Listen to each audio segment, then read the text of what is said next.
की काय काय प्रॉब्लेम्स लग्नानंतर येऊ शकतात जे प्रत्येक मुलांना आणि मुलीनं लग्न अगोदर डिस्कस करायला पाहिजे एकमेकांसोबत. लग्न तर एक दिवसाचं आहे, पण संसार सांभाळायला जे डीलिंग टेक्निक लागतं ना, ते कुठे शिकवलंच गेलं नाहीये कोणाला. तुझं माझं करण्यापेक्षा माझा तू तुझी मी. इमोशनल पार्टनर्स ना वर्ड्स आणि टच खूप मॅटर करतात. मागील काही वर्षात मुंबई, पुणे, बँगळुरू यासारख्या शहरांमध्ये डायव्होर्सचं प्रमाण झपाट्यानं वाढताना दिसतंय. Dating apps, career first mindset, financial independency, ego, social media यामुळे अट्रॅक्शन, कम्पॅटेबिलिटी आणि एक्सपेक्टेशन्स यांचं इक्वेशन पूर्णपणे बदललं आहे. आज आपण बोलणार आहोत love marriage versus arrange marriage, emotional partner versus practical partner. लग्न करण्याआधी आपल्याला पार्टनरमध्ये कोणत्या कोणत्या गोष्टी पाहायला पाहिजेत, तो मुलगा असो किंवा मुलगी, आणि जाणून घेणार आहोत की आजच्या जनरेशनसाठी नातं टिकवणं एवढं अवघड का होत चाललं आहे. आणि याच नात्यांबद्दल बोलण्यासाठी आज आपल्यासोबत आहेत मॅरेज आणि रिलेशनशिप या विषयावरती भारतातील एकमेव डॉक्टरेट होल्डर आणि भारतातील पहिल्या millionaire marriage coach Leena Paranjape. तो ममाज बॉय आहे. ओके, राईट बोलतात. मग तुम्ही पापा की परीच आहात का?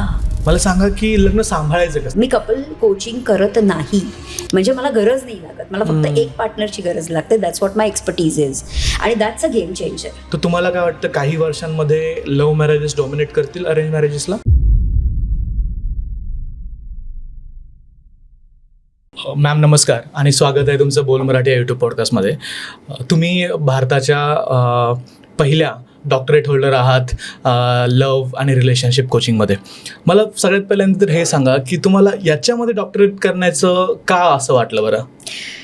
स्वतःच्या अनुभवातनं जे काही माणूस शिकतो आणि प्लस जे काही आज गेल्या 10 वर्ष मी बघतीये की counselling, with due respect to all the counsellors, पण ते कुठेतरी फक्त ॲडव्हाइस देणं, गायडन्स देणं हे पुरेसं नाही होत आहे कपल्समध्ये, किंवा अगदी डेटिंग फेजपासून ते वेडिंग, पोस्ट वेडिंगपर्यंत. सो मला असं वाटलं की कुठेतरी एक अकाउंटेबिलिटी पाहिजे त्यामध्ये. सो कोचिंग आणि mentoring is actually for that. मग हे करत असताना असं वाटलं की जर मी पहिली मॅरेज कोच आहे, मिलेनियल मॅरेज कोच, तर ह्यात अजूनही आपण कुठेतरी एक नेक्स्ट लेवलला डिग्री घेऊ शकतो का, किंवा अजून आपण काही ह्याच्यात रिसर्च करू शकतो का. तर कॅनडाला 100 इमिग्रंट्स बरोबरचा जो रिसर्च झाला ना गणेश, त्याच्यानंतर अजून कॉन्फिडन्स वाढला. आणि मग आत्ता 2 वर्ष जे काही मी एक्सप्लोअर केलं PhD मध्ये, तर ती आत्ता ऑक्टोबरला मला मिळाली. म्हणजे त्यामुळे असं वाटलं की एक ऑथॉरिटी येणं, जेन्युनिटी आहे, कन्सर्न आहे, मग ती ऑथॉरिटी येणं गरजेचं आहे. आणि अकाउंटेबिलिटी पण येते ना त्यासोबत. अकाउंटेबिलिटी, ज्यावेळेस आपण काउन्सिलिंग म्हणतो त्यावेळेस फक्त सल्ला देतो, त्याच्यामध्ये अकाउंटेबिलिटी कमी असते कुठे ना कुठे. नाही, नसतेच. म्हणजे विथ ड्यू रिस्पेक्ट टू, कारण त्यांना ती लिमिट आहे डेफिनेटली. बरोबर. सो ती अकाउंटेबिलिटी नसते. बरोबर. ती ह्या मेंटरिंग मध्ये, कोचिंग मध्ये 100% असते. डेफिनेटली. मला थोडंसं समजून सांगा, आजचा आपला टॉपिक आहे लव्ह रिलेशनशिप आणि love marriage versus arrange marriage. आपण जर मागच्या काही वर्षांमध्ये पाहिलं तर अजूनही अरेंज मॅरेजचं प्रमाण जास्त आहे, पण मागच्या 5-7 वर्षामध्ये लव्ह मॅरेजेसची संख्या खूप जास्त वाढली आहे. आणि आपल्याला ती प्रामुख्याने दिसते मेट्रो सिटीजमध्ये, पुणे, मुंबई सारख्या शहरांमध्ये लव्ह मॅरेजेसचं प्रमाण वाढलंय. तर तुम्हाला काय वाटतं काही वर्षांमध्ये लव्ह मॅरेजेस डॉमिनेट करतील अरेंज मॅरेजेसला? मला असं वाटतं मॅरेजच एक्सटिंक्ट होत जाणार, लोक लग्नच करणार. हा, म्हणजे नाही करणार. म्हणजे एक 10 वर्ष त्याचा टेन्युअर आहे असं मला वाटतं. कारण अरे लग्न तर एक दिवसाचं आहे, पण संसार सांभाळायला जे डीलिंग टेक्निक लागतं ना, ते कुठे शिकवलंच गेलं नाहीये कोणाला, ना मिलेनियल्सना ना जेनझीजना. आणि आपण उगीच त्याचा आक्रोश करतोय, अरे लग्न कर, लग्न कर, पण लग्न करून पुढे काय करायचं किंवा ते सांभाळायचं कसं हेच जर माहीत नसेल तर marriages are failing. That is what I keep on saying. बरोबर. पण लग्न तर करावं लागतंच. मी काय म्हणते, म्हणजे मी नक्की म्हणेन की मी ह्याला प्रमोट पण नाही करत आहे किंवा डिमोट पण नाही करत आहे. नक्की करा, पण ते जर तुम्ही सांभाळायला शिकलात, एकमेकांसाठी तुम्ही जगायला जर शिकलात आणि ते तुम्हाला जर कंपॅनियनशिप मध्ये उतरवता आलं तर सोन्याहून पिवळं. मग बरं, लग्न सांभाळायला शिकलात तर तुम्ही म्हटलात. मला सांगा की लग्न सांभाळायचं कसं? सांभाळायचं म्हणजे नेमकं काय, याची डेफिनेशन, याची व्याख्या कशी कराल तुम्ही? बघ, लग्न नाही रे सांभाळायचं आहे. लग्न तर सांभाळलं जातं काय म्हणतात ते वेडिंग प्लॅनर्स कडनं. मी संसार सांभाळायचं वाटतं. बरोबर.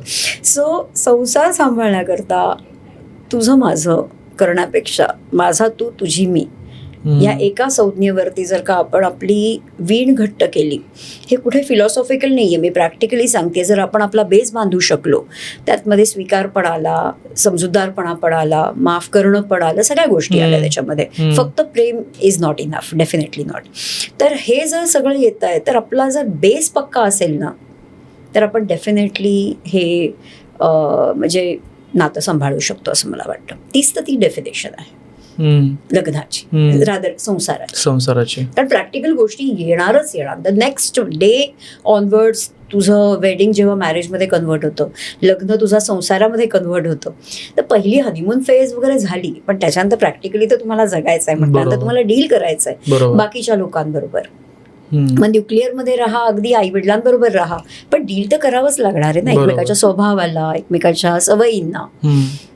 ते जर तुम्हाला हळूहळू जमेल, इट्स अ प्रोसेस, पण ते जर शक्य होत आहे तर दॅट्स द गुड थिंग. बरं, पण लग्न अगोदरची दुनिया खूप वेगळी असते. म्हणजे माझा असा मी पाहण्यात आलंय, लग्न अगोदर सगळं चांगलं वाटतं, एकमेकांबद्दलचं हसणंही चांगलं वाटतं, रडणंही चांगलं वाटतं, रागवलं तरी त्याच्यावरती प्रेम येतं.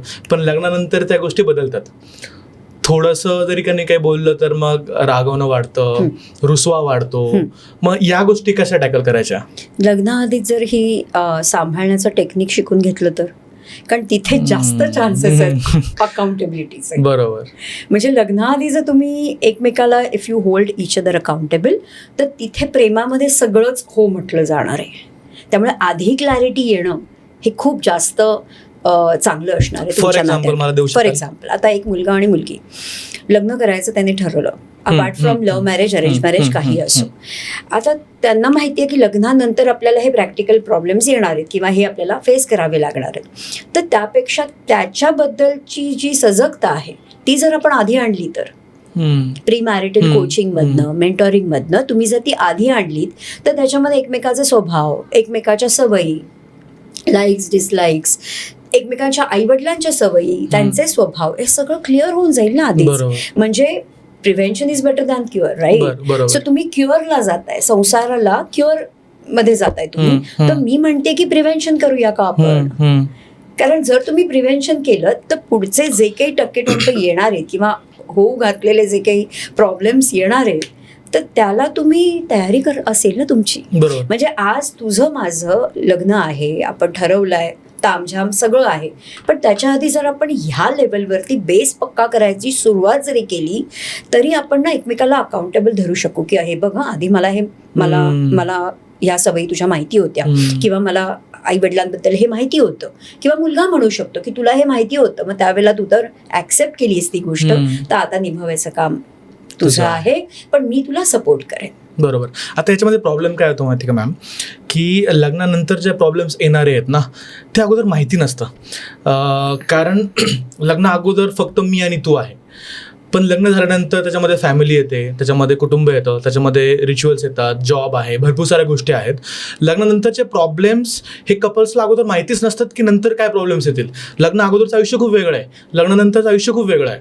तर मला थोडंसं इथे तुम्ही अजून गाईड कराल का, की काय काय प्रॉब्लेम्स लग्नानंतर येऊ शकतात, जे प्रत्येक मुलांना आणि मुलीनं लग्न अगोदर डिस्कस करायला पाहिजे एकमेकांसोबत? लग्नानंतर येणारे प्रॉब्लेम्स म्हणजे प्रॅक्टिकली तुम्हाला डील करणं एकमेकांबरोबर. नंबर 1 थिंग इज स्वतःसाठी स्टँड घेणं. जर का आपल्या मनाविरुद्ध एखादी गोष्ट होतीये किंवा आपल्यावर आपण तसे नाही आहोत आणि आपल्याबद्दल मिसअंडरस्टँडिंग जर होत आहेत, जर गैरसमज आपल्याबद्दल केला जातोय घरातल्या सगळ्यांमधनं म्हण, कोणाहीकडनं किंवा पार्टनरकडनं, तर हे सगळ्या गोष्टी आहेत. प्लस आई वडिलांबरोबर राहताना, नातेवाईकांबरोबर राहताना माझी body of way of gesture माझं जर का अग्रेसिव्ह असेल किंवा मी तसाच वाढलेलो असेल, तर मे बी एखादी गोष्ट देताना मी ती पटकन देईन, पण ती जज केली जाऊ शकते की अरे ह्यानी रागात दिलं. सो हे जे काही छोट्या मोठ्या गोष्टी आहेत ना गणेश, ह्या सगळ्या गोष्टींचा आराखडा आणि त्याची तयारी आधी करून घेतली जाते. जेव्हा तुम्ही आधी करता, म्हणून तर मी म्हटलं, तुम्ही जर एकटे करत असाल तर तुम्हाला हे अनभिज्ञ आहात, तुम्हाला माहिती नाहीये. पण when you work with the expert, not just Leena Paranjape I am talking about, पण कुठल्याही एक्सपर्ट बरोबर जो खरोखर त्याच्यामध्ये मुरलेला आहे, अंडरलाईन त्याचं की खरोखर त्यांनी अनुभवातनं, केस स्टडीज मधनं सगळं त्यांनी अनुभवलेलं आहे, ते म्हणजे त्याला तो अनुभव आहे, त्यांनी गेन केली ती ऑथॉरिटी. तर तुम्ही आधी जर का हे सगळे प्रश्न त्याच्याबरोबर जर तयारी केली ह्या सगळ्या गोष्टींची, तर you will get prepared as a team. बरोबर. आणि त्यामध्ये नातं बनायला एक 6 महिने ते 2 वर्ष लागतात, मी नेहमी म्हणते. तर ह्या 2 वर्षांमध्ये तग धरणं, एकमेकाला अकाउंटेबिलिटी एकमेकांसाठी ठेवणं, एकमेकाला सावरणं, सांभाळणं, मोटिवेट करणं, ह्या गोष्टी कधी होतील जेव्हा तुम्ही ॲज अ टीम उतराल तेव्हा संसारात. 2 वर्ष लागतात तुम्ही म्हणता, ते लग्नानंतरचे 2 वर्ष तुम्ही count करेक्ट. करतायत. पण जर का तुम्ही प्रीमॅरिटल लेवलवरती काम केलेलं असेल तर ही गोष्ट मे बी 1.5 वर्षात होऊ शकते. 7 महिन्यात होईल. मिनिमम तर 6 महिने लागणारच आहेत तुम्हाला लग्नानंतर, कारण सगळ्याच गोष्टी नवीन असणार आहेत. तर ते प्रॅक्टिकली तुम्हाला उतरवायला 6 महिने लागतील. पण जर तुमची तयारी असेल तर तुम्ही पुढे 6 ते 2 वर्षांमध्ये तुमच्या सोयीने तुमचा टाइम घेऊ शकता. असं नाही होणार की 7-8 महिने झालेत आणि तरी आम्हाला काही कळत नाही आणि आता आम्ही डिव्होर्स घेतोय. हे जे काही प्रमाण आहे ना, without putting your efforts you are just calling off your marriage. Correct. That is what I am saying, की त्याच्यासाठी माझा आक्षेप आहे. तुम्ही प्रयत्न न करता तुम्ही कॉल ऑफ करताय. म्हणजे असं नाही की लोक जात नसतील काउन्सिलिंग करायला, पण काहींचे प्रॉब्लेम्स हे काउन्सिलिंगनी सॉल्व्ह होत असतील. पण काहीचे प्रॉब्लेम्स काउन्सिलिंगपेक्षा मे बी थेरपीनी सॉल्व्ह होतील. ओके, मे बी त्यांना एक प्रॉपर कोच हवा आहे, कोणी मेंटॉर हवा आहे. ती तर आणखी 3rd स्टेज झाली. पण काहींचे प्रॉब्लेम खूप जर गहन असतील, जर का त्यांचे स्वतःचे पर्सनल पास्ट मधले प्रॉब्लेम असतील, तर त्याला तुम्हाला मेंटॉरिंग आणि कोचिंग लागणार. तर तुम्ही आधी स्वतःवर काम करा या गोष्टीसाठी. बरोबर. जेवढे व्हाल तेवढे मग दुसऱ्यांकडे बोटं दाखवण्यापेक्षा ना, you will on your responsibility. True. आणि ते खूप सोपं होऊन जाईल. म्हणजे बरोबर. मला यालाच थोडंसं अजून डीपमध्ये समजून घ्यायचं आहे की जेव्हा आपण लग्न म्हणतो त्यावेळेस फक्त 2 व्यक्ती नाही तर 2 फॅमिलीज देखील त्याच्यामध्ये एकत्र येतात. तर एखाद्या मुलानं लग्न करण्याच्या अगोदर त्या मुलीमध्ये, त्याच्या फॅमिलीमध्ये काय काय गोष्टी पाहिल्या पाहिजेत. मे बी ते लव्ह मॅरेज असू द्या किंवा अरेंज मॅरेज असू द्या. आणि मग त्यानंतर मला हेही सांगा की मुलानं देखील काय गोष्टी त्या फॅमिलीकडून किंवा त्या मुलीमध्ये पाहिल्या पाहिजेत. ठीक आहे, हे सांगायच्या आधी मी एक एक्झाम्पल देऊ तुला. लग्न झालंय रविवारी आणि गुरुवारी ही मुलगी बॅग उचलून निघून गेली आपल्या आईकडे विदिन 5 days. सो सोमवारी का मंगळवारी पूजा झाली, जी सत्यनारायणची पूजा होते लग्नानंतर. हे सगळं झालं. त्याच्यानंतर मंगळवार रात्र आणि बुधवार रात्र they came in contact with each other physically. आता ह्याच्यात समहाऊ त्याचं कुठलंच आधीचं नातं नव्हतं सिरियस, त्याच्यामुळे त्याला एक्सपिरियन्सच नव्हता. It's a fact.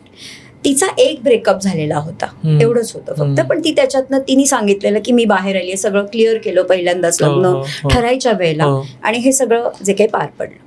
आता झालं असं की बुधवारी रात्री वाटतं ती बोलली तिच्या आईशी, आणि गुरुवारी तिने डिसिजन घेतला आणि तिने ह्याला फक्त सांगितलं, कारण हा ऑफिसला गेलेला होता, आणि हिने त्याला सांगितलं की मी अशी अशी आईकडे जाते बॅग घेऊन म्हणून. तर आणि ती निघून गेली. आता शुक्रवारी जेव्हा माणूस माझ्यासमोर बसतोय आणि डोळ्यातनं पाणी काढून बोलतोय की मला हे कळलंच नाहीये की नक्की झालंय काय, ना तिने मला कुठली गोष्ट एक्सप्लेन केली काही, ती जस्ट म्हणाली की मला आईकडे जायचं आहे आत्ताच्या आत्ता तडक आणि मी निघून जाते म्हणून. आता मी हेल्पलेस आहे की नक्की काय करायचं आहे. सो इथे मग कोचिंग सेशन सुरू झाली. आधी त्याचे सेशन झाली 1-2 ते 3 वीक्समध्ये त्याला ही क्लॅरिटी आली की तिला आपल्याला कसं आणायचं आहे, कारण ती निघून गेलेली ना आईकडे. सो 2 मध्ये ते व्हॉट्सअपवरती कनेक्टेड होते डेफिनेटली. फक्त ते जे काही कम्युनिकेशन होतं ते थोडं माझ्या मार्फत व्हायला लागलं, जेणेकरून शब्द, चॉईस ऑफ वर्ड, थोडासा कधी ऑडिओ नोट पाठवायचे ज्यातनं आपण कनेक्शन बिल्ड करू शकतो, एक कॉन्फिडन्स देऊ शकतो, कारण त्याचा कॉन्फिडन्स गेलेला होता. ह्या 2-3 वीक्समध्ये त्याचा कॉन्फिडन्स परत आलापेक्षा त्यांनी ऍक्शन करायला सुरुवात केली की नक्की काय करायचं, एक क्लॅरिटी आली. ती परत आली. ती परत आल्यानंतर तो एकदा तिला माझ्याकडे घेऊन आला. मी कपल कोचिंग करत नाही, म्हणजे मला गरज नाही लागत, मला फक्त एक पार्टनरची गरज लागते. That's what my expertise is, आणि दॅट्स अ गेम चेंजर. त्यामुळे दुसऱ्याला माहितीही नसतं की हा कोचिंग घेतोय ते, पण तरीही फरक कळतो. सो तसं ह्यानी केलेलं, तिला काही सांगितलं नव्हतं, पण जस्ट एक माझ्या मित्राची एक मोठी बहीण आहे असं करून तो तिला माझ्याकडे घेऊन आला. तर ती आली. तुम्ही जर आधीच सांगितलं की अशा अशा कोच आहेत, अशा अशा मेंटॉर आहेत, आपल्याला त्यांच्याकडे जायचं आहे, इंडियन माइंडसेट अजूनही तेवढा ऍक्सेप्टन्स मध्ये नाही गेलाय. Please understand. सो आपल्याला सोल्युशन हवंय की नाही, मग ते कुठच्याही मार्गाने असेल, आपण काही कोणाचं म्हणजे खोटेपणा नाही करत. तर ती आल्यानंतर तिचे काही सेशन सुरुवात झाली. त्यांनी ऑलरेडी सेशन घेतलेलीच होती 2-3. तिचे सेशन सुरू झाल्यानंतर तिला ही रियालिटी आली की अरे आपण ना खूप क्विकली जज केलं. झालं असं की मंगळवार बुधवारी जेव्हा ते कॉन्टॅक्टमध्ये आले, फिजिकली इंटिमेट झाले, तेव्हा तो थोडासा अग्रेसिव्ह झालेला. ऑब्व्हियस आहे की फर्स्ट टाइम एका अपोजिट सेक्सच्या व्यक्तीबरोबर तो सेक्स करतोय किंवा तो इंटिमेट होतोय, तर ते त्याचं अग्रेसिव्हली झालं थोडं. आणि जे त्याला कळलं नंतर, पण त्यांनी त्याच्यावरती म्हणजे तिला काही बोलला नाही, तो सॉरीही म्हणाला नाही किंवा त्याला वाटलंही नाही त्याच्यामध्ये काही चूक आहे. ही जज करेल हेही त्याला माहिती नव्हतं. So that was like it was a very normal thing for him असं त्याला वाटलं. मग माझ्याकडनं कळल्यानंतर मग तिलाही सांगितलं की अगं तू क्विकली जज कसं काय करू शकलीस त्याला. तर म्हणे मॅडम आत्ता जर का हे असं आहे तर पुढे जाऊन हा असाच वागेल नाही का. मग मी आईला सांगितलं, कारण आईने मला सांगितलेलं होतं काही जरी झालं तरी आम्ही आहोत तुझ्या मागे, आम्हाला फोन करायचा. म्हणून तिने रात्री 1 वाजता आईला फोन करून हे सगळं बेडरूम स्टोरी सांगितलेली होती. आईने सांगितलं तडक निघून, आणि ती निघून आली. आज जवळजवळ आहे त्यांना एक 3-3.25 वर्षाचा मुलगा आहे. ग्रेट. आणि तिने तिच्या आईचंही कोचिंग सेशन्स घेतले 2, हे करण्याकरता की कुठे इंटरफिअर नाही करायचं आहे. सी तुम्ही क्विकली जज केलं इतका म्हणजे हा एक इन्सिडेंट होता ना. मी इथे कुठेच म्हणत नाही तो चुकीचा नव्हता किंवा ही असं मी नाही म्हणत आहे, पण त्या सिच्युएशनला तुम्ही क्विकली जज केलं की हा फॉर एव्हर असाच आहे किंवा ही फॉर एव्हर अशीच आहे. आता ह्याच्यात या मुलाची चूक नव्हती, कारण त्यांनी काही तिला जायला सांगितलंच नव्हतं, पण तो जे काही अग्रेसिव्ह झाला त्याची ओनरशिप त्यांनी नंतर घेतली की बाई गं माझ्याकडनं ही चूक झाली. पण त्याचा पास्ट असा होता की मी कधीच कोणाच्या कॉन्टॅक्टमध्ये नव्हतो, तर मी अनभिज्ञ होतो काही गोष्टींना, आणि हे परत नाही होणार. आणि डेफिनेटली त्यांनी त्याची चूक परत रिपीट नाही केली. सो मला असं सांगायचं आहे की या मुलीकडनं पण क्विक जजमेंट झाली, प्लस आईने सांगितलेल्या गायडन्समुळे आणखीन त्याच्यात भर पडली की मी करेक्ट आहे. एक संसार उद्ध्वस्त होताना वाचला. बरोबर. आज 3.25 वर्षाचा मुलगा, म्हणजे असं नाही त्यांच्यात भांडणं होत नाही, त्यांच्यात वाद वगैरे होतात, पण ते अपडेट देतात मला, स्टोरी शेअर करतात, रिशेअर करतात. So that is how they are connected. आधी पहिलं त्यांचं कनेक्शन पहिलं इम्पॉर्टंट होतं, आणि मग आईने इंटरफेअर करणं. म्हणजे हिनी सांगितलं आईला की आता तू आमच्यात नको पडू. मीच नाही सांगणं, तिनेच सांगितलेलं ना रात्री 1 वाजता फोन कर. सो इथे मुलांनी अपेक्षा करावी मुलीकडनं. तू 5 गोष्टी म्हणतोयस, मी इनिशियली 3च गोष्टी म्हणेन की बाई ती खरंच फेमिनाईन आहे का. Underline this, she must be a woman to be a wife. म्हणजे थोडंसं मला कारण तुम्ही जर म्हणता की अरे तो ममाज बॉय आहे, ओके, राईट बोलतात, मग तुम्ही पापा की परीच आहात का. तुम्ही पापा की परी राहून त्याच्याकडनं मॅनची कशी अपेक्षा करणार. You have to be a woman to understand your man. Correct. To accept your man. Correct. So ही पहिली गोष्ट इम्पॉर्टंट आहे की तुमच्यामध्ये ती फेमिनाईन एनर्जी आहे का. दुसरी गोष्ट, तुमच्यामध्ये ती ताकद आहे का to forgive our partner to some extent maybe. पण अगदीच पहिल्यांदा घटना घडली आणि त्याच्यानंतर हे जसं सांगितलं तसं क्विक जजमेंट केली आणि ताबडतोब सगळा निर्णय घेतला, आणि असं सगळं नाही वर्क होत आहे. बरोबर. कधी वर्क होतं जेव्हा तुम्ही एक स्वतःची लिमिट ठरवता. मी नाही ठरवणारी कोणी, तुम्ही ठरवा. एक 10 वेळा मी ह्या व्यक्तीला माफ करेन किंवा 3 वेळा मी माफ करेन या सेम चुकीवरती. तर 3 वेळा चान्स द्या आणि नंतर मग तुम्ही घ्या डिसिजन तुम्हाला जे करायचं. हे कन्सिस्टंटली होत असेल तर तुम्ही करू शकता, पण पहिल्यांदाच जर का तुम्ही हे करताय तर हे चूक होईल. बरोबर.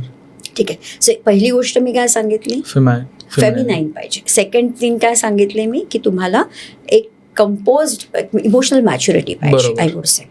तिसरी गोष्ट आहे स्टँड तुम्हाला स्वतःही घेता आला पाहिजे. म्हणजे त्या मुलीला स्वतःचा स्टँड घेता येतोय का ती पेरेंट्सवरती डिपेंड आहे. म्हणजे ती स्वतःच्या पेरेंट्सवरती डिपेंड नाही राहिलं पाहिजे, स्वतःचा स्टँड स्वतः घेतला पाहिजे. मी असं नाही म्हणत आई वडिलांची काळजी नका घेऊ, काळजी नक्कीच घ्या, पण तुम्ही तुमच्या संसाराच्या डिसिजन्स त्यांच्यावरती नाही डिपेंड ठेवू शकत.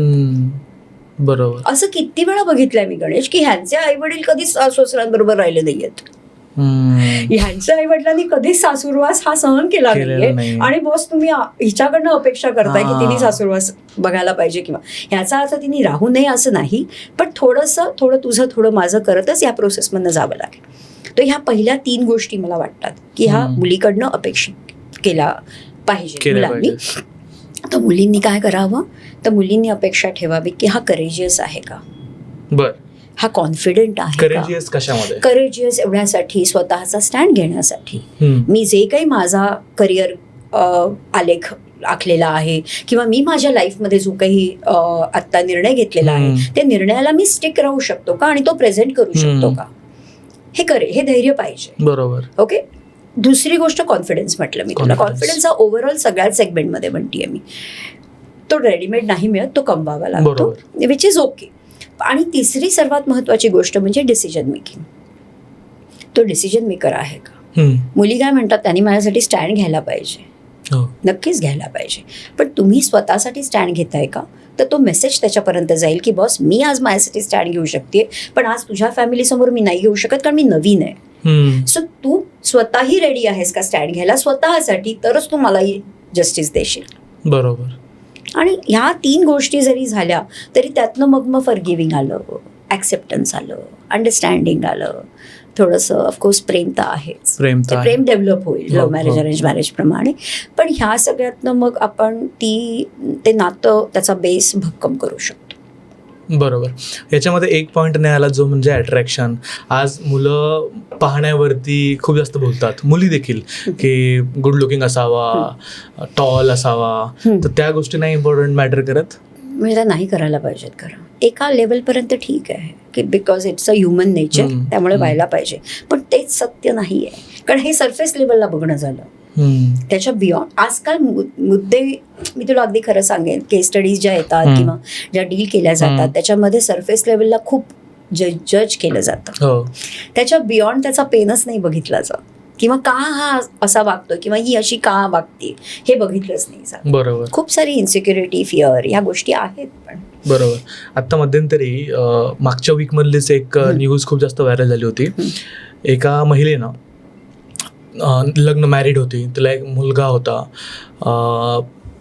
तिचा बाहेर कुठेतरी अफेअर होतं, आणि त्यानंतर त्या प्रियकरासोबत मिळून तिने स्वतःच्या नवऱ्याचा खून केला आणि असं दाखवलं की चोरी करायला आलेले आहेत. तुम्ही पाहिलं असेल इंस्टाग्रामवरती, ती खूप व्हायरल झाली. आणि त्यानंतर जेव्हा पोलीस आले, पोलिसांसमोर रडून रडून सांगत होती की कशाप्रकारे चोर आले आणि कशाप्रकारे त्यांनी चोरी करण्याचा प्रयत्न केला, मी त्यांना थांबवण्याचा प्रयत्न करत होते, परंतु त्यांनी माझं ऐकलं नाही, माझ्या नवऱ्याला मारलं आणि घरातून दागिने घेऊन पळून गेले.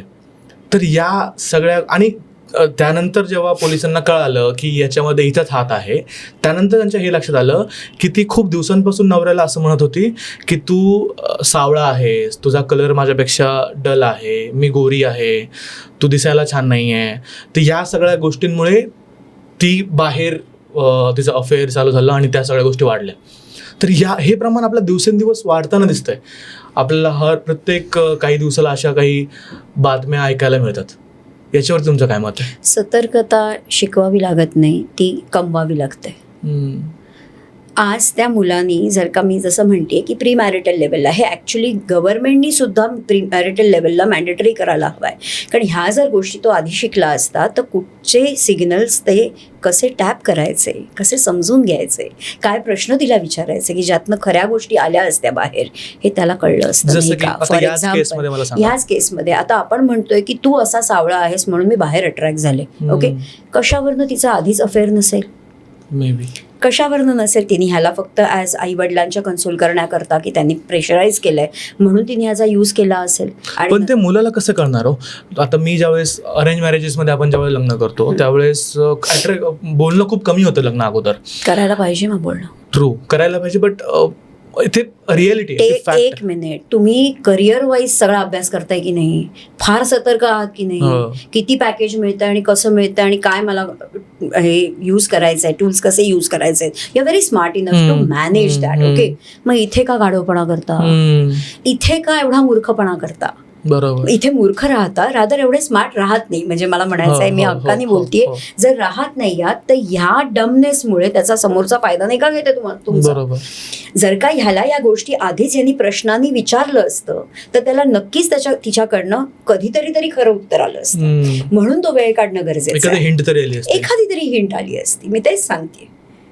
बरोबर. आणि ह्या हिंटमुळे काय होतं, तुम्ही सतर्क होता, तुम्ही अलर्ट होता, आणि जसे तुम्ही अलर्ट होता तशा प्रकारे तुम्ही विचार करायला लागता. हा एवढा अनभिज्ञ आणि एवढा त्यावरती विश्वास ठेवून जर राहिला असेल, ह्याला ब्लाइंड ट्रस्ट म्हणतो ना आपण. बरोबर. मग ब्लाइंड ट्रस्टचा काय उपयोग आहे? असं तुम्ही सगळ्या टर्मिनॉलॉजी पाठ कराल रे, गुगलवरनं, ChatGPT वरनं, अप्लाय कधी करणार? ट्रू. अजूनही तशीच लग्न होत आहेत विश्वास ठेवून, मूर्खपणा करून. हा मूर्खपणाच झाला ना. बरोबर. म्हणजे career wise you are very smart enough, इथे तुम्ही डब्बात. का? माझा प्रश्न आहे का नाही आवाज उठवत, का नाही सांगत आई वडिलांना की मला अजून वेळ हवाय म्हणून? एवढा स्वतःशी कनेक्टेडच नाही आहात तुम्ही, कारण तुम्ही स्वतः या सरफेस लेवलवरती सगळं जे दिसतंय ते खरं आहे असं समजतं. मी कोणी कोच करणारं, गाईड करणारं सांगणारच नाही. आता हे मी बोलतेय म्हणून तू म्हणत असशील सगळेच जण कोचकडे जातात का? तेवढं आपल्याकडे अजून अवेअरनेस आहे का? अवेअरनेस, अंडरस्टँडिंगच नाहीये, माहितीच नाही की Exactly. या गोष्टी देखील करायच्या असतात. सो ह्या करू शकतो. प्लॅटफॉर्म तर्फे आपण तुझ्या प्रेक्षकांना नक्कीच तिथपर्यंत पोहोचू शकतो, पण त्यांनी अजून लोकांना पोहोचवणं गरजेचं आहे की बॉस असं कुठेतरी आहे आपल्या इंडियामध्ये, आपल्या भारतामध्ये असे एक्सपर्ट्स आहेत ज्यांना आपल्याला रिच आउट करून त्यातलं नॉलेज आपल्याला घ्यायचं आहे आणि त्या पद्धतीने चालायचं आहे. किती वेळ लागेल? एक साधारण 4-5 आठवडे, 2 महिने, 3 महिने हे जरी तुम्ही घेतलं तरी तुम्हाला एक त्या लाईनला म्हणजे you start thinking accordingly. Correct. तुम्ही जे अगदीच अनभिज्ञ असतात त्याच्यापेक्षा तुम्हाला नॉलेज येतं जे तुम्ही ऍक्शन मध्ये उतरवता. बरोबर. लग्नाची तयारी करायचं म्हटलं तरी 6 महिने जातात. वर्षभर आपण लग्नाच्या प्लॅनिंगसाठी देतो. मग त्याच्या अगोदर जर आपण एक ऍडवाइस घेतली, ऍडवाइस पेक्षा ना मी म्हणेल एक- संसाराचं ना म्हणजे संसार कसा चालवायचा ह्याचा बेस जरी पक्का Base. कसा करायचा ह्याचं नॉलेज जरी घेतलं ना तरी बस हो गया. ट्रू. एका लग्नामध्ये कुठला फेज सगळ्यात जास्त डिफिकल्ट असतो असं मला असं वाटतं? जेव्हा रियालिटी चेक येतो तेव्हा. रियालिटी चेक येत होता म्हणजे हनीमून फेज संपली, हा, त्याच्यानंतर जगायला लागलो आपलं आयुष्य. मग स्वतःची स्पेस शेअर करावी लागते. हो, प्लस आई वडील असतील, जर नसले तरी नातेवाईक असतात बाकीचे, मग त्यांच्याबरोबर समारंभाला कुठेतरी जाणं येणं आलं, मग त्यामध्ये डील करणं आलं, त्यामध्ये बोलण्याची पद्धत आली, त्यामध्ये तुमचं टोन आला, तुमचा चॉईस ऑफ वर्ड्स आला. ह्या गोष्टी खूप मॅटर करतात की तुम्ही इमोशनल कनेक्शन कसं डेव्हलप करता. बरोबर. आणि तो प्रत्येक व्यक्तीसाठी टाइम फ्रेम वेगळा असू शकतो. एखादा व्यक्ती 6 महिन्यातही करू शकेल मे बी, आणि एखाद्याला 2 वर्षातही होणार. प्रत्येक पार्टनरमध्ये, प्रत्येक कपलमध्ये, ग्लोबल कपलमध्ये मी सांगते, आणि आता हे मी रिसर्च करून डंके की चोट पण सांगू शकते, एक पार्टनर प्रॅक्टिकल असतो गणेश आणि दुसरा पार्टनर हा इमोशनल असतो. म्हणजे प्रॅक्टिकल माणसाला इमोशन नाहीत का? ऑफकोर्स आहेत, पण तो त्या एक्सप्रेस करत नाही, त्याची ऍक्शन सेंट्रिक लँग्वेज जास्त बाहेर येते, पण दुसऱ्याची वर्ड सेंट्रिक लँग्वेज जास्त येते की जो जास्त इमोशनल असतो. आणि त्यातही मी मला एक एक्झाम्पल देते. आता सपोज आपण घेतलं ही पाण्याची बॉटल आहे, ठीक आहे, तू मला पाणी मागितलं समोर, मला पाणी द्या म्हणून. जर का मी तुझी पार्टनर आहे, तू मला मागितलंस की मला पाणी द्या, मी काय करेन? घे. पण मग तू जर इमोशनल असशील, मेल फिमेल कोणी असो, तू जर इमोशनल असशील तर तू म्हणशील की अगं असं नुसतं भिरकावलंस का, किंवा असं नुसतं सरकवलंस का. तर मी त्याची काळजी कशी घेईन? जर मी प्रॅक्टिकल आहे आणि मला पार्टनर बरोबर कनेक्शन बिल्ड करायचं, तर मी काय म्हणेन?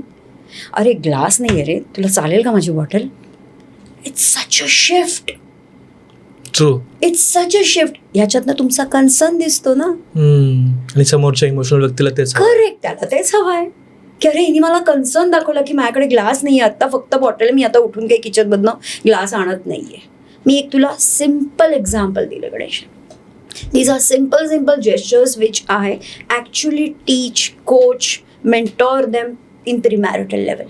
वेगवेगळ्या सिच्युएशन्स घेऊन त्यातनं तुम्ही सजग होता. मी काय म्हणते, तुम्ही पूर्ण ज्ञान काही द्यायचं नाहीये, कारण नुसतं ज्ञानाचा भंडार होऊन काही उपयोग नाहीये. पण प्रॅक्टिकली हे डील कसं करायचं ह्याचं जर तंत्र कळलं तर तुम्ही तुमच्या ओन जर्नीला जाताना तुम्ही माझ्यावर डिपेंडही नाही राहत. I don't want you to be dependent on me. नाही, अजिबातच नाही.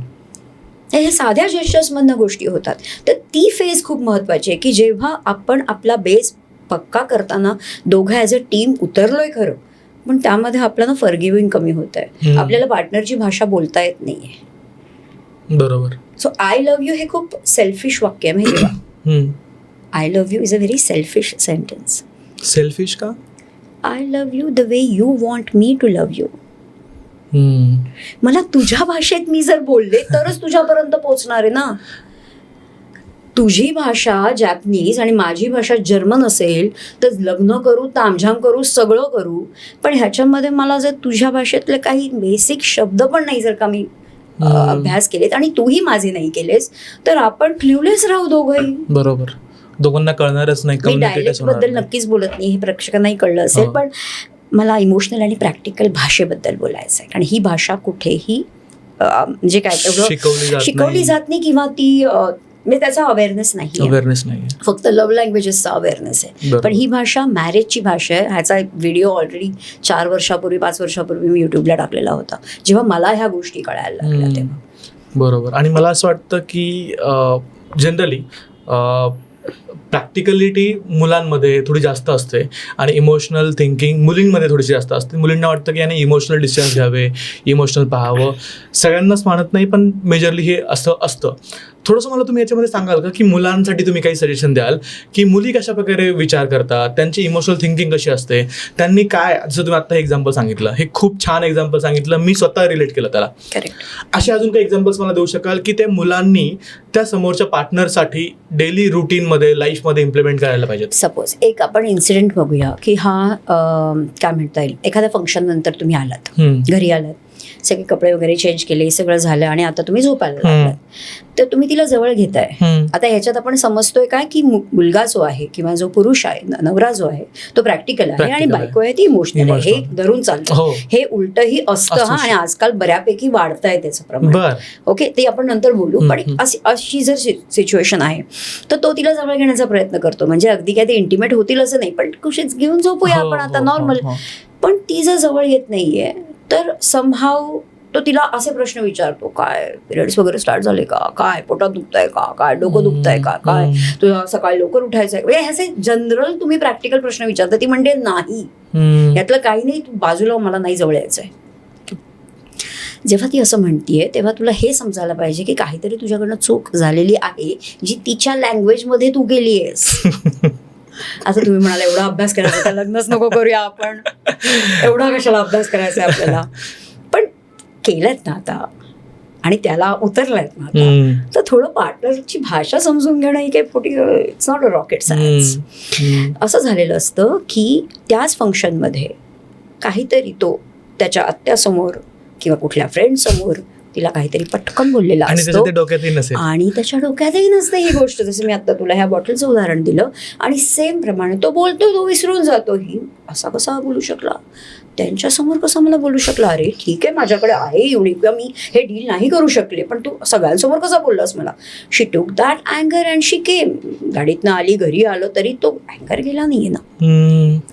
सो मी नेहमी म्हणते तसं what to speak, what not to speak, when to speak, when not to speak, how to speak, how not to speak, हे शिकण्याची गरज आहे. बाकी सगळा अभ्यास बाजूला ठेवा. पण जर तुमचा पार्टनर इमोशनल आहे तर तुम्ही ह्या फक्त इफेक्टिव्ह कम्युनिकेशन वर्क होतं मॅरेजमध्ये. अंडरलाईन दिस. तुमचं ओपन कम्युनिकेशन ॲब्सोल्युटली वर्क नाही होत. तुम्ही म्हणाल जे मनात आहे ते सांगायला पाहिजे, ट्रान्सपरंट राहूया, वर्क नाही होणार. प्रूव्ह मी रॉंग, मी ओपनली सांगते, प्रूव्ह मी रॉंग. ओपन कम्युनिकेशन नात्यामध्ये जोपर्यंत नातं बिल्ड नाही होत पक्क, तोपर्यंत वर्क होत नाही. नात्यापेक्षा लग्न, संसार म्हणजे. सो इफेक्टिव्ह कम्युनिकेशन वर्क होतं. तिथे या 3 गोष्टी फार महत्वाच्या आहेत इमोशनल पार्टनरसाठी. आणि आता तिच्यातर्फे जर का आपण दुसरं घेतलं की तिने, मला त्याच अगोदर सांगा की त्याने काय करायला पाहिजे मग त्या केसमध्ये. आय थिंक आता ठीक आहे, तो जवळ घेतो, ती येत नाही, ठीक आहे. आता जर का ही सिच्युएशन आहे तर त्यांनी थोडंसं उठून बसावं बेडवरती, दादा नुसतं जवळ घेण्यापेक्षा तिला. आणि अच्छा ठीक आहे, नाही तर नाही, ओके चल, तो त्याचं जसं रीडिंग करतोय किंवा रील्स बघतोय किंवा काय, हे करण्यापेक्षा तो उठून बसावं, तिचा हात हातात घ्यावा. सिम्पल. हे काही मेलोड्रामॅटिक बोलत नाही, मी प्रॅक्टिकली बोलते. माझ्याकडनं काहीतरी बोललो गेलो का गं मी, आय थिंक मी काहीतरी बोललो आणि माझ्या ना, मला लक्षात नाही आहे गं मी काय बोललो ते, पण समथिंग आय थिंक तुला ते लागून गेलं असं मला वाटतंय. बस हे 2-3 वाक्य इनफ झाली. ती घडाघडा उठून बसेल आणि घडाघडा बोलायला लागेल की तू असं सगळं बोललास. बरोबर. That's it. तुम्ही एक तिला वेंट आउट व्हायला एक चान्स देता ना, एक अपॉर्च्युनिटी देता. आणि नंतर कुशीत येऊन ती रडेल सुद्धा की तू असं, मग तुम्ही सॉरी म्हणा ना त्याच्यावरती. तुम्ही सॉरी म्हणा, अगं माझ्या लक्षात नव्हतं. पण लक्षात नव्हतं तर तुम्ही लक्षात ठेवून तिला का म्हणजे का नाही चांगलं बोललात, किंवा लक्षात ठेवून तुम्ही ती काळजी का देईल, मला म्हणायचं. लक्षात ठेवून काळजी घ्यायची. म्हणून मी नेहमी म्हणते correction is in the bedroom, appreciation is out of the bedroom. खूप मोठी line. Always correct your partner in the bedroom. झिंजा उपटा एकमेकाच्या, काही प्रॉब्लेम नाही. आम्ही अगदी फ्रँकली सांगते, म्हणजे अजून काय पिलो फाईट काहीही करा तुम्ही, पण त्याच्या बाहेर तुम्ही आलात तेव्हा तू माझी, माझा तुझी मी, म्हणजे आपण दोघे एकत्र आहोत, तर तिथे अप्रिसिएशन झालं पाहिजे. खोटं नाही म्हणत आहे, पण जे नाही तिच्यामध्ये काही गुण चांगले नसतील किंवा त्याच्यामध्ये काही गुण चांगले नसतील ते दर्शवण्याची काय गरज आहे लोकांसमोर. बरोबर, एकमेकांसमोर सांभाळून घेणं, मगाशी म्हटलं तसं. बरोबर. आता दुसऱ्या केस बद्दल सांगा. आता दुसऱ्या केसमध्ये जर का ही इमोशनल आहे, हीच केस घेऊया हां. आणि प्रॅक्टिकली सपोज हा प्रॅक्टिकल आहे, तर चल तो सॉरी नाही म्हणालाय, ठीक आहे, आणि त्याच्यानंतर ते झोपले, दुसऱ्या दिवशी सकाळी उठले आणि हा आता ऑफिसला निघायला. आता ह्याच्यानंतर असाच आठवडा गेला, कोणीच कोणाशी जास्त बोलत नाही, हो नाही मध्ये बोलतंय. तर इथे कोणीतरी एकाने इनिशिएटिव्ह घेण्याची गरज आहे. प्रॅक्टिकल माणूस घेतोय इनिशिएटिव्ह, पण त्याला तिची इमोशनल बाजूच कळत नसल्यामुळे तो फक्त प्रॅक्टिकली इनिशिएटिव्ह घेतो. काय करतेस तू, अशी काय वागतेस माझ्याशी, मग तो म्हणा रात गई बात गई यार, विसरलो, बसेल ना, एवढं काय मनाला लावून घ्यायचंय, म्हणजे काय झालं असं मोठं. पण तिला ते खूप खोलवर रुतलंय. बरोबर. म्हणजे अगदी काळजाचं काय म्हणू त्याला, पाणी वगैरे होणं, असं सगळे तुम्ही म्हणी म्हणू शकता त्याच्यावरती. पण ते इमोशनल माणसाला त्रास होतो, एवढं मात्र नक्की आहे. तर असं होत असताना तिने सुद्धा थोडंसं स्वतः जर का ती इमोशनली मॅच्युअर्ड असेल, स्ट्रॉंग असेल, तर ती थोडंसं साईडला ठेवेल आपल्या इमोशनला किंवा त्या पेनला, ती बाजूला साईड ट्रॅक करू शकेल काहीच तासांकरता किंवा, पण बाजूला जेवढी करेल ना तेवढी ती प्रॅक्टिकली त्याच्याशी बोलू शकेल बसून. बरोबर. बॉस हे असं आहे, मी अगदी सांगते म्हणजे काय करायचं. समोर तो बसलाय, त्याला सांगायचं आज संध्याकाळी आपण बसायचंय, आपण म्हणजे बसायचं म्हणजे ड्रिंक्सला नाही बसायचंय, आपण बसायचं आहे आणि आपण व्यवस्थित गप्पा मारायच्या, डिस्कस करायचं, मला काहीतरी बोलायचं तुझ्याशी. तर तो खरोखर रेडी होईल, कारण त्याच्या मनात काहीच नाहीये, त्याच्यामुळे तो रेडी होईल. बसला की त्याला सांगायचं, हे बघ तुला आठवतं का, तू त्या दिवशी आपण 6-7 दिवसापूर्वी ह्या पार्टीला गेलो तेव्हा तू असं मला बोललास. ते बोलणं आहे ना, ते इन्स्टेड ऑफ दिस जर का तू असं बोलला असतास तर आय वुड हॅव अप्रिशिएटेड, कारण ते मला लागलं नसतं किंवा ते मला पॉइंट आउट नसतं झालं. तू जनरली बोलायला हवंतस, काही जणींना आशा करतात असं तू बोलायला हवंतस, तू माझं नाव घेऊन का बोललास. I felt really bad, I felt insulted by the way, आणि दॅट इज डिसरिस्पेक्ट. माझा रिस्पेक्ट हा तुझा रिस्पेक्ट असला पाहिजे, असेलच ह्याची मी काही गॅरंटी नाही देते, पण तो असेल तर मग आपण एका पेजवरती आहोत, तर मग आपण टीम आहोत. कारण मला तुला कोणी बोललेलं नाही चालत, मग तूच कसा मला बोलू शकलास कोणासमोर, पॉइंट आहे की नाही. तर तो खरंच ऍक्सेप्ट करेल ती गोष्ट. बघ म्हणजे लाईक इट्स प्रॅक्टिकली त्याला जर का पटवून दिलं, तर ते पटवून देण्याकरता तुम्ही तुमच्या इमोशन्सला थोडं बाजूला ठेवून साईड ट्रॅक करून ते त्याला प्रॅक्टिकली पटवून द्या त्याच्या भाषेमध्ये. त्याला पटलं की त्याच्या पुढे मात्र मी आता ह्याच्या पुढे मी 1-2दा फक्त बघेन ना, पण नंतर मी नाही माफ करणार, म्हणजे आय वोंट लाईक इट, असं तू जर खरं कॉन्फिडेंटली सांगतेस, इमोशनल पार्टनरबद्दल म्हणते मी, तर त्याला खरोखर कळेल ती गोष्ट आणि त्याच्यापुढे तो नक्की काळजी घेईल शब्दांची. अरे वर्ष जातात शब्दांची काळजी घ्यायला, तोपर्यंत नातं इतकं पोखरत गेलेलं असतं, तुम्ही इतके अनअवेअर असता की काय तुम्हाला माहितीच नाहीये. आता हे फक्त प्रॅक्टिकल पुरुषाबद्दल, पुरुष सुद्धा इमोशनल आहेत, ते जे म्हणत होते मी तसं बायका आजकाल बऱ्यापैकी स्मार्ट, एफिशियंट, करिअर ओरिएंटेड सगळाच प्रकार आहे. पण मी मगाशी म्हटलं तसं जास्त जर मॅस्क्युलाईन असते ना, तर ती मॅस्क्युलॅनिटी कामापेक्षा ना नात्यामध्ये जास्त असते. आणि तिथे आपण हर्ट करतोय का, ओपनली बोलतोय का, काय बोलतोय, आपला टोन काय, याचं कशाचं भान नसतं. मी सगळ्या मुली नक्कीच म्हणणार नाही, काही अपवाद म्हणते. सो जेव्हा तुम्ही हे असं करता तेव्हा तुम्ही हेही विसरताय की तो त्याच्याही आईवडिलांचं घर सोडून इथे राहतोय, रादर त्याची आई नाहीये, लहानपणापासून तो आईशिवाय वाढलाय. मी एक एक्झाम्पल देते. तर मग तुम्ही त्याला सपोर्ट करायला पाहिजे ना, समजून घे ना की त्याची इमोशनल साईड खूप जास्त वेंट आउट व्हायला बघते, तर you have to give him the emotional support. आता थोडं अवेलेबल राहा त्याच्यासाठी आणि त्याला वेंट आउट होते. एकदा तो वेंट आउट झाला की त्याला एक कॉन्फिडन्स येईल नात्यामध्ये. बरोबर. कारण पुरुषांना, मग तो पुरुष इमोशनल प्रॅक्टिकल का कोणी असो गणेश, पुरुषांना अश्युरन्स हवा असतो. Always the husband's want the assurance in a relationship, whereas the women want or the wives want the security in a relationship. Always. Insecurity आली ना, आता ते मगाचं जे कारण होतं त्याच्यामध्ये इन्सिक्युरिटी आली. जर का तिचा आधी अफेअर असेल आणि आता मी हेल्पलेस आहे, आई वडिला नाही म्हणायला, मला हे लग्न करावंच लागतं, पण तो मला मात्र सिक्युरिटी देतोय, तर काय करायचं, लग्न कर त्यांच्यासाठी आणि नंतर मग आपण त्याला पत्ता कट करू आपण त्याचा. इतका जर कॉन्फिडन्स नात्यामध्ये, रॉंग कॉन्फिडन्स म्हणजे वाढलेला होता, ते सगळं केलं. बरोबर, ट्रू, अशी गोष्ट होती ती. बरोबर. मग यासाठीच मला तुम्ही म्हटलात की महिलांना पाहिजे सिक्युरिटी. मग पुरुषांचे काय जेस्चर्स असू शकतात की ज्याने त्यांच्या पार्टनरला त्याला सेक्युअर फील करवता येईल? सर्वात पहिली गोष्ट प्रॅक्टिकल लेवलला बघायचं झालं तर फायनान्शियल सिक्युरिटी असते. हो, राईट. तुझं प्रॉपर्टी किंवा जे काही आहे म्हणजे मॉनिटरी लेवलवरती आपण एक सिक्युरिटी देऊ शकतो. राईट. आणि ती आज गरज आहे प्रॅक्टिकली. ते गरज आहे म्हणजे सगळे देतात, मोस्टली देतात ती गोष्ट. पण हे असून सुद्धा ज्या बायका इमोशनल आहेत त्यांना इमोशनल सिक्युरिटी लागते ना, आणि ती कशाशी खातात हेच माहिती जर नसेल तर तिथे मोठा प्रॉब्लेम आहे. बरोबर. म्हणजे तो इमोशनली अवेलेबलच नसेल, तो इमोशनली तेवढा मॅच्युअरच नसेल, त्याला हँडल कसं करायचं इमोशनली हे माहितीच नसेल, तर तो सगळा जसा एक आपण हल्ली रील बघतो, पाणी हवंय मला पण तो ज्यूस मिल्कशेक मस्तानी सगळं आणून देतोय, मला पाणी हवंय फक्त. The same way the emotional person, partner म्हणते मी, मेल फिमेल कोणी असो, त्याला फक्त एक कन्सोलिंगला समोर बसून तुझी 5 ते 10 मिनिटं हवी आहेत, तुझा हात हातात घेऊन फक्त तुला माया हवी आहे. त्यासाठी तुम्हाला आजकाल जसे कडलर्स क्लब निघालेत, I hope you are aware of it. नाही. There are so many cuddlers club in tier 1 cities की ज्यामध्ये तुम्हाला कडल करायचे, हक करायचे, तासाला $200 ते $100 तुम्ही कमवू शकता by giving, supplying the human warmth.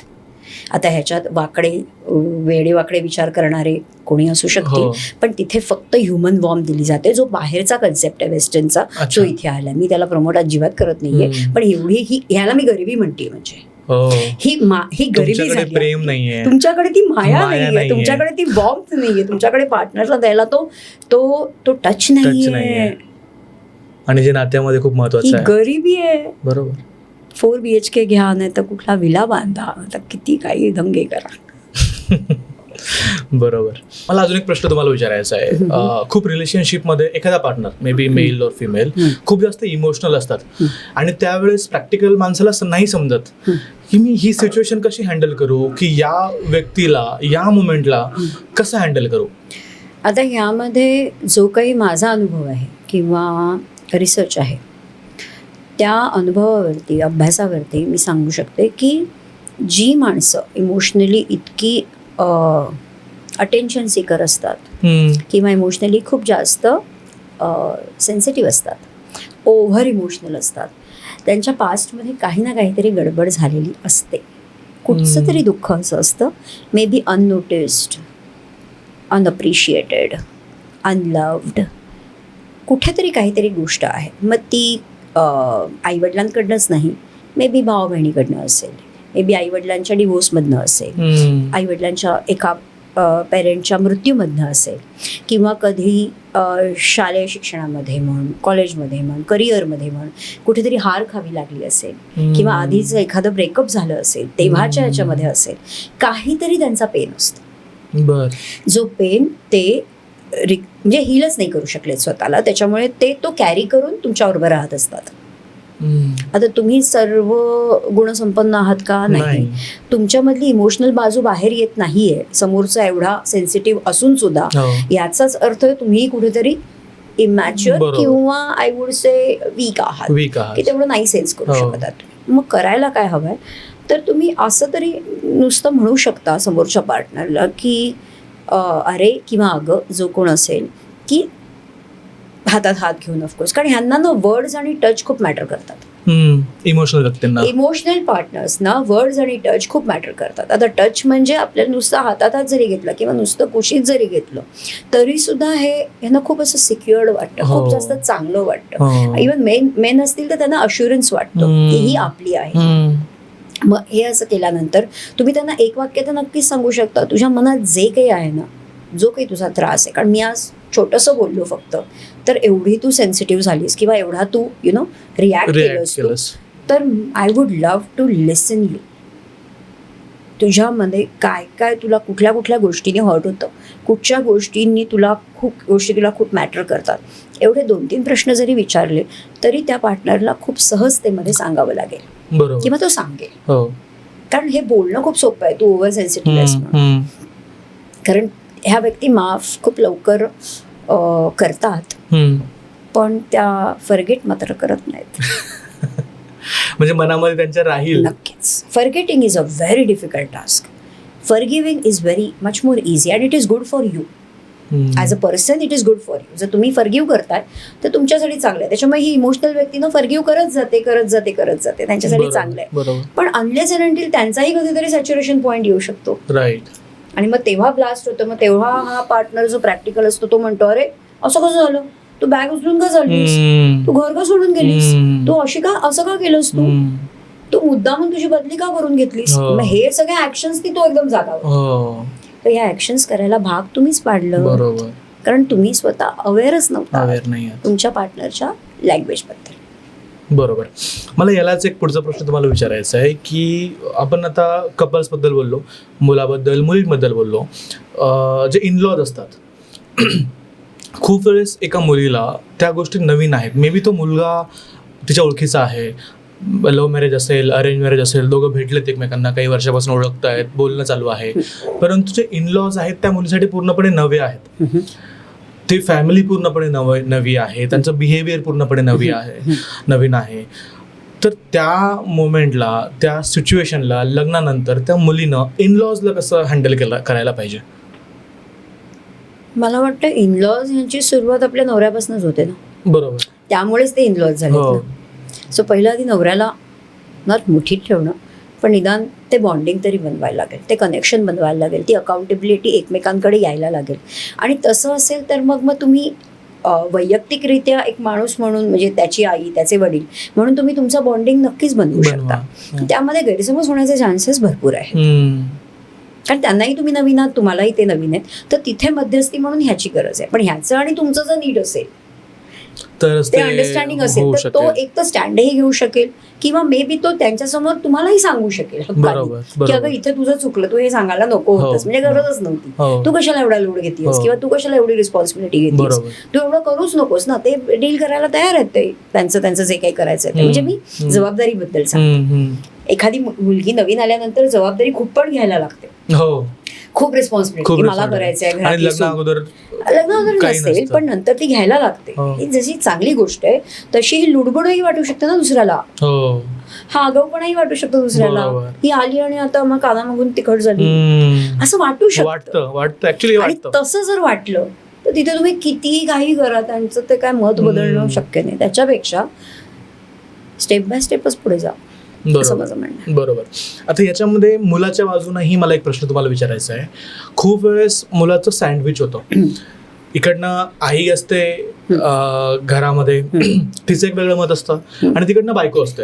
आणि मुलं तेवढं जास्त एक्सप्रेस करू शकत नाहीत, त्यांना नाही कळत ती सिच्युएशन कशी हँडल करायची. तिकडनं आईला बोलावं तर ती अजून इमोशनल करते, मी तुला लहानचं मोठं केलं, जीवाचं रान करून तुला सांभाळलं, शिक्षण केलं, हे केलं. आणि तिकडनं बायको असते, मी माझं घरदार सोडून आलीये, सगळं तुझ्यासाठी सोडून आली. तर त्या मुमेंटला एका मुलानं ती सिच्युएशन कशी हाताळली पाहिजे, त्याचं कम्युनिकेशन आईसोबत कसं असायला पाहिजे, एक्सपेक्टेशन्स तिथे कसे सेट केल्या पाहिजेत, आणि बायकोसोबत काय कम्युनिकेट त्याने करायला पाहिजे. एवढा खरंच अभ्यास करायची गरज आहे का? गरज आहे का? एवढा आपण लोड घ्यायची काय गरज आहे? मला म्हणायचंय, मी मागे किती वेळा बोलली, 6 महिने ते 2 वर्ष लागतात नातं बनायला. सेपरेट राहा ना. चुकीचं नाहीये. एज्युकेट करा आपल्या आई वडिलांना. बाया, मी तुला सोडून, तुम्हाला सोडून कुठेही जात नाहीये ना, माझ्या ड्युटीज संपवतोय, पण मी हे नातं बनवण्याकरता एक आमच्या स्पेसमध्ये राहू इच्छितो किंवा इच्छिते, हे 2 जण मिळून. तर it text 6 months to 2 years. 2 वर्ष तुम्ही रेंटवर राहा बाहेर. कळलं मी काय म्हटलं ते? म्हणजे तुम्ही तुमच्या स्पेसमध्ये राहाल. रात्री पास्ता खाताय, नूडल्स खाताय किंवा शॉर्ट्स घालताय, कोणी तुम्हाला विचारणार नाहीये तिथे. तिथून जेव्हा एक बेसिक लेवलवरती बॉन्डिंग होईल तुम्हा दोघांचं, तेव्हा तुम्ही सांगू शकता की आमच्या घरातनं फक्त हे कपडे चालतात. मग ती ऍक्सेप्ट करेल, कारण तुम्ही आज तिचे झालेले आहात या 2 वर्षात. सेम गोज विथ त्याच्यासाठी की तिला सुद्धा, म्हणजे जर का ऍडजस्टमेंट करायची आहे किंवा काही, तर ती कधी ऐकेल जेव्हा तुम्ही थोडासा तिला कॉन्फिडन्स दिलेला असेल, अश्युरन्स तुम्ही तिला सिक्युरिटी दिलेली असेल, तर ही गोष्ट ऐकली जाईल. तर हे नातं पहिलं बेस बनवायला एवढे वर्ष, तुम्ही 2 वर्ष तर नक्कीच राहू द्यायला शकता. पाहिजे आणि सॅटर्डे थोडंसं- संडे आई वडिलांकडे जात जा, हो, कितीतरी ऑप्शन आहे. बरोबर. पण ह्यात तुम्ही म्हणाल नाही आमचं कंडिशनिंग असं आहे की घरातनं बाहेर पडलं म्हणजे त्यांनी आई वडिलांकडे पाठ फिरवली, त्याच्यानंतर त्यांनी आम्हाला डिसरिस्पेक्ट केला आणि आमचा अपमान केला, याला काही उपाय नाही, नाहीये. बरोबर. अशी कधी केस तुम्हाला आहे का की लव्ह मॅरेज असेल पण लग्नानंतर त्या गोष्टी खूप वाईट झाल्या आणि त्या गोष्टी हाताबाहेर गेल्या, असं एखादं एक्झाम्पल? लव्ह मॅरेज अनसक्सेसफुल झालेलं आहे, अशीही केस आहे. झालं लव्ह मॅरेज सगळं छान एकदम असा काय स्टोरी? दणक्यात, म्हणजे लग्न विग्न ओके, कारण का इंटरकास्टच होतं ते, बरं. पण ते झालं. आता ते झाल्यानंतर एकत्र राहत होते, त्यावेळेला गैरसमज खूप झाले, कारण सवयीच वेगळ्या होत्या. ती आधी जात होती घरी त्याच्या आई वडिलांना भेटायला, अगदी आंटी अंकल हो, सगळं छान हो. एकदम मस्त, म्हणजे साड्या काय घालाय इथपर्यंत अगदी सगळं बॉन्डिंग होतं. पण ते लग्नानंतर सासू सासरे ह्या रोल मध्ये आले आणि ती सून या रोल मध्ये आली, तर तिथे कुठेतरी गृहीत धरणं म्हण, तिथे कुठेतरी खूप जास्त कॅरिड अवे होणं म्हण, बोलताना भान न राहणं म्हण, आणि त्याला जज करणं म्हण, या सगळ्या गोष्टी झाल्या. आणि त्या झाल्यानंतर त्या इतक्या वाईट लेवलला गेल्या की ह्यांचं नातंच बिघडलं ना, गरजच नाही म्हणजे काही. बरोबर. एक साधी गोष्ट ती त्याच केस स्टडीमध्ये सांगते. काय होतं, ह्यांचं भांडण झालं 6-7 महिन्याची गोष्ट आहे, आणि तिने त्याला कानफडात मारली. अरे बाप. बेडरूम मध्ये, आणि त्याच्यानंतर त्यांनीही तिला कानफडात मारली, आणि मग त्यांचं काय फाईट झालं. त्याच्यानंतर ते झोपले छान गुण्या गोविंदांनी, सकाळी उठले. पण हे जे तिने केले, हे जेस्चर जे केलं जेव्हा तिने त्याला स्लॅप केलं, खूप मोठं नाही पण जरी मारलं तिने फटकन, तर ती गोष्ट त्याचे वडील बाहेरून ऐकत होते, जे डिप्रेशनचे पेशंट होते. त्यांनी हा अर्थ लावला की ही आता अगर ये ऐसे कर सकती है तो फिर ये आगे जाके कुछ भी कर सकती है. बरोबर. मेरे बच्चे के लिए ये खतरा है. त्यांचा डिवोर्स झाला. म्हणजे माझ्याकडे केसेस खूप लेट झाली ती. जरी किती वाचवायचा प्रयत्न केला तरी त्यांच्यामधला स्थान उगीच वाढला गेला, कारण तो मुलगा अंडर इन्फ्लुएन्स होता आई वडिलांच्या, आणि त्यात वडील डिप्रेशनचे पेशंट असल्यामुळे तेच सत्य आभासी किंवा जे काही आहे त्याच्यापेक्षा रियालिटी चेक ते देऊच शकले नाही की अरे त्यांचे त्यांनी सॉर्ट आउट केलाय की नाही, संपला विषय. बरोबर. मला अजून एक प्रश्न तुम्हाला विचारायचा आहे की मेजरली तुमच्याकडे ज्यावेळेस एखादा क्लायंट येतो किंवा एखादे कपल्स येतात, जास्त प्रॉब्लेम्स काय आहेत त्यांच्या रिलेशनशिपमध्ये? बरेच मिक्स्ड येतात. In the sense I would say की एखादा प्रॉब्लेम की जो तुम्हाला खूप प्रकर्षानं जाणवतोय? जास्त करून म्हणशील तर बायकांना हा येतो की तो समजून घेत नाही, आणि त्याला येतो की ही खूप जास्त कंप्लेंट्स करते, क्रिबिंग करते. ह्याच्याच बरोबर पेरेंट्सशी रिलेटेड पण खूप प्रॉब्लेम येतात. म्हणजे पेरेंट्स जरी बाजूला राहत असले तरी सुद्धा जर मुलगा त्यांच्या अंडर इन्फ्लुएन्स असेल तर तो दूर कुठेही राहू तरी सुद्धा तो अंडर इन्फ्लुएन्सच राहतो, आणि ह्यांचं बॉन्डिंग होतच नाही. बरोबर. एक मला प्रश्न तुम्हाला पुढचा विचारायचा आहे की आपण ज्यावेळेस लव्ह मॅरेजेस पाहतो त्यावेळेस त्यामध्ये सुरुवातीचे 2-3 वर्ष अट्रॅक्शन असतं, सगळं छान वाटतं, सगळी दुनिया सुंदर वाटते त्या पहिल्या 2-3 वर्षामध्ये, पण नंतर हळूहळू ना ती मे बी गोष्टी बिघडायला लागतात. याच्या मागचं कारण काय वाटतं तुम्हाला? अट्रॅक्शन कमी होऊन जातं, म्हणजे फिजिकल अट्रॅक्शन कमी होऊन जातं. आता अट्रॅक्शन हा मुद्दा जर का म्हणजे एवढं ते जर का वीक कपल असेल, I would say that is a week couple, कारण नुसतं फिजिकल अट्रॅक्शन वरती तर नाही राहू शकत. त्यामुळे त्यापेक्षा जर इमोशनल अट्रॅक्शन असेल, त्यांचं इंटेलेक्च्युअल अट्रॅक्शन पण असू शकतं, आणि त्यामध्ये थोडासा एक ठहराव असेल इमोशन्सचा, ती मॅच्युरिटी असेल, तर ते तग धरून राहतात. म्हणजे काही आलं तरी आपण गिव्हअप नाही करायचं. हे जर त्यांचं असेल पक्क ठरलेलं तर ते नेऊ शकतात, मग कितीही काही सिच्युएशन्स कुठल्याही येऊ देत. ह्याचप्रमाणे ह्याच्यामध्ये अरेंज मॅरेजमध्ये आपण म्हणतोय कम्पॅटेबिलिटी बघतात. तो कुठच्या पोस्टला आहे, ती कुठच्या पोस्टला आहे, त्याचे किती प्रॉपर्टी आहे, हिची किती आहे, करिअर ग्रोथ किती आहे, आणि ते काही ग्रहतारे नक्षत्र आजकाल पाहतात. तेच म्हणजे तारे ग्रह नक्षत्र ते किती आहेत, काय अनुरूप वगैरे काय.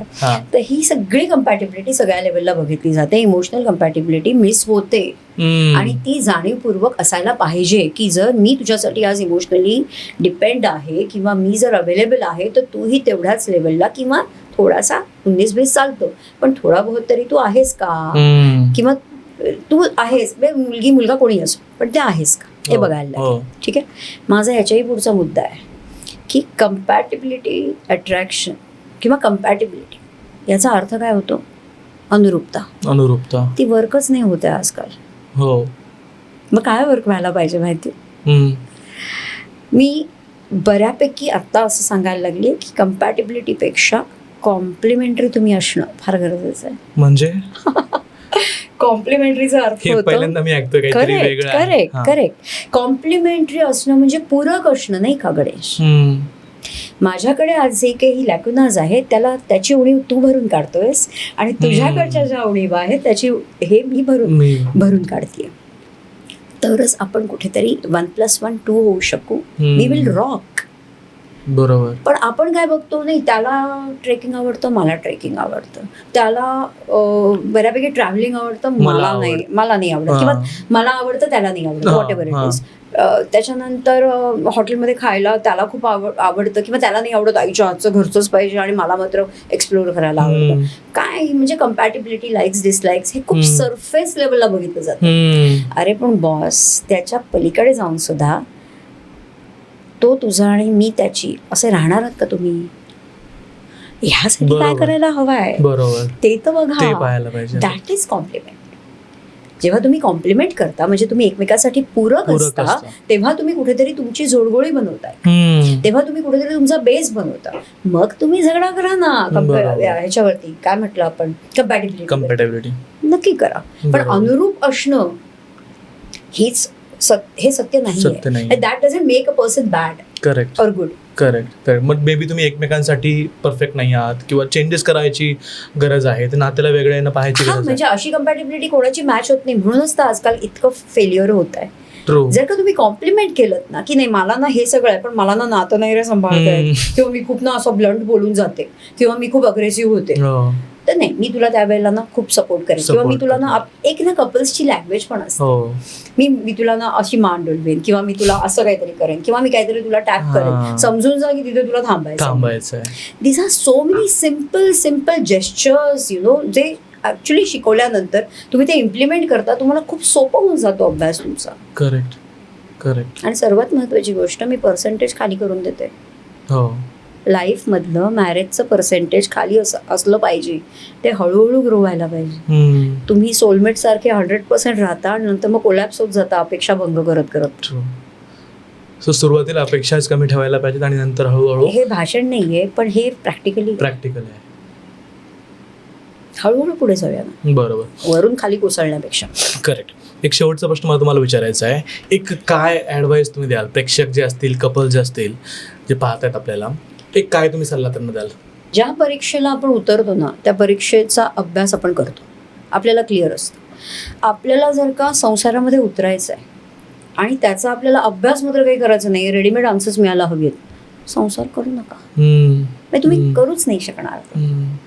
आणि मग तुम्ही ब्लेम कराल मॅरेजेस आउटडेटेड, मग तुम्ही ब्लेम कराल की मॅरेजेस टिकत नाही. तुम्हाला ती डील कशी करायची हे माहिती नाही. ह्याचा अर्थ मी पूर्वीची लोक जे मॅरेज संसार सांभाळत होते ते करेक्टच होते हा शहाणपणा नाही सांगणार. आत्ताची संज्ञा नक्की बदलली आहे, ट्रेंड बदललाय, पॅटर्न बदललाय, पण निदान तुम्ही तर हुशार आहात, मग तो स्मार्टनेस इथे लावा. बरोबर. तर तो संसार बनवा. नाहीतर काय, वन डे वेडिंग करा, दुसऱ्या दिवशी डिवोर्स घ्या. दिस इज ओके. म्हणजे हे तुमचं लाईफ आहे, यू हॅव टू डिसाइड. मी काय सल्ला देणार? मी फक्त एवढंच सांगेन, ज्या गोष्टीला जात आहे त्याचा थरो अभ्यास तर व्हायला पाहिजे. करेक्ट. मॅम, खूप छान तुम्ही आज चर्चा केली माझ्यासोबत. म्हणजे प्रत्येक गोष्टीला मी रिलेट करत होतो, टू बी ऑनेस्ट. आणि मला असं वाटतं की लग्नानंतर, लग्न अगोदर देखील प्रत्येक कपल या सिच्युएशनमधून जातो. काही ना काही त्यांना एक ॲडवाईस पाहिजे असते, आणि खूप छान तुम्ही आज मला सांगितलेलं आहे. मी प्रेक्षकांनाही सांगेल की जर तुम्हाला तुमच्या लाईफमध्ये, तुमच्या मॅरेजमध्ये, तुमच्या रिलेशनशिपमध्ये तुम्हाला एक एक्सपर्टचा थोडंसं मे बी एक 2 शब्द बोलायचे असतील ना, मी मॅमचे डिटेल्स तुम्हाला डिस्क्रिप्शन बॉक्समध्ये आणि कमेंट बॉक्समध्ये पिन करून ठेवणार आहे. त्यांच्या टीमला तुम्ही कॉन्टॅक्ट करा, रीच आउट करा. त्यांना हजारो लाखो लोक आज फॉलो करतायत. त्यांना म्हणजे त्यांचे तुम्ही जरी एकदा इंस्टाग्राम किंवा त्यांचं पेज वगैरे जरी पाहिलं तरी तुमच्या लक्षात येऊन जाईल की मॅमची फॉलोईंग काय आहे आणि त्यांचे सल्ले कशा प्रकारे वर्कआउट करतात. सो एकदा नक्की चेकआउट करा. मॅम थँक्यू सो मच तुम्ही आज आम्हाला टाइम थँक्स अ लॉट दिल्याबद्दल. For the invite. Thank you. Great. खूप मजा आली.